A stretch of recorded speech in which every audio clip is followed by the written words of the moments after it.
Hello everyone, welcome back to YouTube channel. दोस्तों, आज इस वीडियो में जानेंगे कि 2023 में गणेश चतुर्थी कब है, गणेश चतुर्थी के दिन पूजा कैसे करनी चाहिए और व्रत कैसे करने चाहिए। संपूर्ण जानकारी आज मैं आपके साथ इस वीडियो में शेयर करने वाली हूँ। तो दोस्तों, इस वर्ष 2023 में गणेश चतुर्थी 19 सितंबर को है और पूजा करने का जो शुभ मुहूर्त वह है 11:08 से लेकर के दोपहर के 1:33 तक गणेश की स्थापना करनी है। दोस्तों, गणेश जी की पूजा करने के साथ साथ इनकी जो दो पत्नी होती है रिद्धि सिद्धि, उनकी भी पूजा इस दिन करनी चाहिए। तो गणेश जी की मूर्ति आप घर में ही बना सकते हैं या मिट्टी के या मार्केट से भी ला सकते हैं। और साथ में जैसे कि रिद्धि सिद्धि होती हैं तो इनकी पूजा सुपारी पर करनी चाहिए। तो सुपारी पर पूजा करने के लिए चावल का आसन दे करके और उसके बाद रिद्धि सिद्धि जैसे कि सुपारी रख करके रिद्धि सिद्धि का स्थापना करनी चाहिए। और उसके बाद सबसे पहले तो पूजा में दिया जलाने चाहिए जो पूजा के साक्षी होते हैं। और दोस्तों, गणेश चतुर्थी 10 दिनों का होता है और गणेश चतुर्थी के दिन ही गणेश जी का जन्म हुआ था, जो बड़ी धूमधाम से मनाई जाती है और 10 दिनों तक।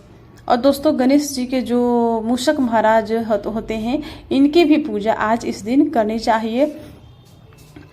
दोस्तों, गणेश चतुर्थी के दिन गणेश जी की 10 दिन की पूजा तो करनी चाहिए, व्रत भी रखने चाहिए, लेकिन कोई कंपलसरी नहीं है। आप पूजा करके खाना भी खा सकते हैं और व्रत रखना चाहते हैं तो व्रत भी रख सकते हैं।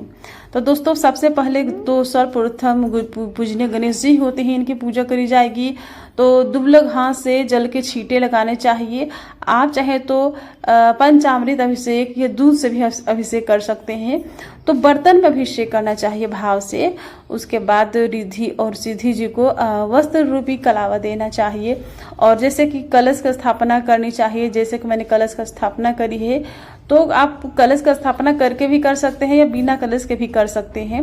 वैसे कलश की स्थापना करके पूजा करनी चाहिए, क्योंकि कलश में सभी देवी देवता का वास माना जाता है। उसके बाद गणेश जी को वस्त्र देने के बाद उनको जनेऊ भी देनी चाहिए, जो उनको अति प्रिय होती है। तो इस तरह से। और उसके बाद दोस्तों, इनको जैसे कि रिद्धि और सिद्धि हैं तो इनको हल्दी और कुमकुम का टीका लगाना चाहिए। दोस्तों, गणेश चतुर्थी आप चाहे तो जैसे वैसे तो 10 दिनों का होता है, तो आप चाहे तो गणेश चतुर्थी की पूजा आप गणेश जी को 1 दिन के लिए भी ला सकते हैं और 3 दिनों के लिए भी ला सकते हैं, 5 दिनों के लिए भी ला सकते हैं या फिर 10 दिनों के लिए भी ला सकते हैं। ये कुल अपनी इच्छा होती है कि आपको कितने दिनों के लिए लाने हैं। जैसे हम 1 दिनों के लिए लाते हैं तो दूसरे दिन दोपहर में 12 बजे के बाद उनका विसर्जन कर देते हैं।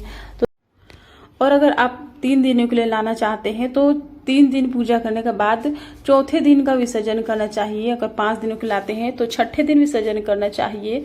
इसी तरह से संख्या के हिसाब से विसर्जन करना चाहिए।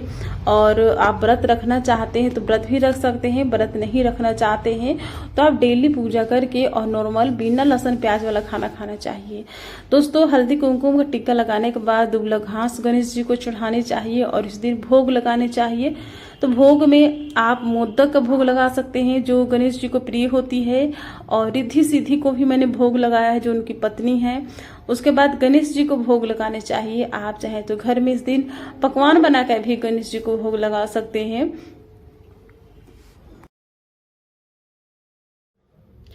गणेश जी को आप अपने हाथों से भी भोग लगा सकते हैं। गणेश जी छोटे बच्चे हैं जो शिव माता पार्वती जी के पुत्र हैं, तो हाथों से भोग लगाने के बाद पानी दिखाना चाहिए, पानी पिलाना चाहिए। तो बर्तन में पानी रख करके गिलास में या फिर लोटा में आप रख सकते हैं। उसके बाद दोस्तों, गणेश जी और इन रिद्धि सिद्धि को फल का भी भोग लगाना चाहिए, ऋतु फल का लगाना चाहिए। और उसके बाद धूप दिखानी चाहिए। कलश देवता गणेश रिद्धि सिद्धि सभी को धूप दिखानी चाहिए और दक्षिणा भी रखनी चाहिए अपने हिसाब से, अपने सामर्थ्य के अनुसार दक्षिणा। और उसके बाद लास्ट में आरती करनी चाहिए, जो गणेश जी की आरती करी जाती है। आरती करने के बाद भगवान में पूजा में रह गई कमियों के लिए क्षमा याचना मांगनी चाहिए। और दोस्तों, अगर आप व्रत रखते हैं तो इस दिन अपने व्रत का संकल्प लेना चाहिए। तो व्रत का संकल्प लेने के लिए हाथ में अक्षत, जल और पुष्प लेकर के व्रत का संकल्प लेना चाहिए कि आप कितनों दिनों के लिए गणेश जी को घर में आप रखना चाहते हैं, उनकी स्थापना करना चाहते हैं, 1 दिन, 3 दिन, 5 दिन, 7 दिन, 10 दिन, उस तरह से बोलते हुए, उनकी मन में भाव रखते हुए फिर उस अक्षत और पुष्प को भगवान के सामने छोड़ करके संकल्प पूरा करना चाहिए। तो इस तरह से बिल्कुल सरल और सिंपल तरीके से मैंने आपको पूजा करके दिखाई है।